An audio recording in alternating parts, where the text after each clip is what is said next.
Hey guys, Cole Tanner here. If you're watching this video, you most likely just got your Ozonics in the mail. And first thing, we can't tell you how much we appreciate your purchase, and we're excited that you're a part of the Ozonics family. If you're like me, when I get hunting stuff in the mail, I'm ripping everything out of the box and I'm heading out there. But there's really a few things that you need to understand and do before you start and when you start hunting with your Ozonics. First off, when you get your Ozonics, make sure you pull that battery out of the bottom of the unit and you need to pull that sticker off those terminals.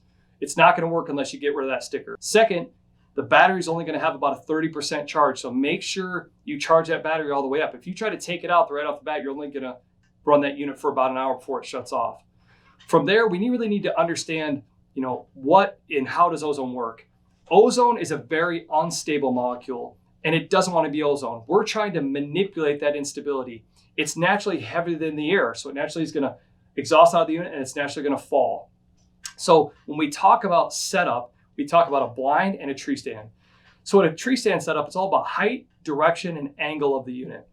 So we want that unit about 8 to 12 inches above our head. We always want to point from a direction in the downwind direction. We're not trying to treat you, we're trying to treat the odor coming off of you. And then from an angle perspective, about a 30-degree angle down. If it's above a 15-mile-an-hour wind, we want to take that unit more vertically straight down.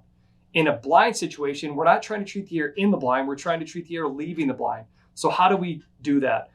With the ozone, we're going to try to create a draft within the blind, let the air in and let the air out. And then we're going to position that unit inside the blind above the window in that downwind direction.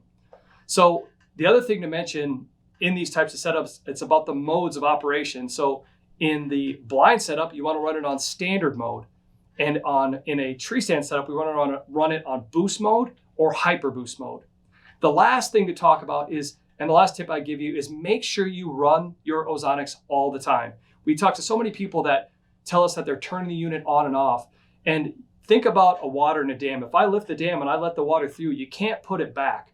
So, if you're in a morning or an afternoon sit, you could probably get away with the one battery. But if you're going to be sitting all day, you need to think about getting that second battery just so you can make sure you keep that Ozonics running. Thanks for watching our video today. Hopefully this gives you a little bit of a crash course on everything that you need to know and get you started. Thanks for watching. If you have any other questions, jump on our website at Ozonics Hunting, or feel free to give us a call at 979-285-2401. We'd love to hear from you. Thanks again, and good luck out there.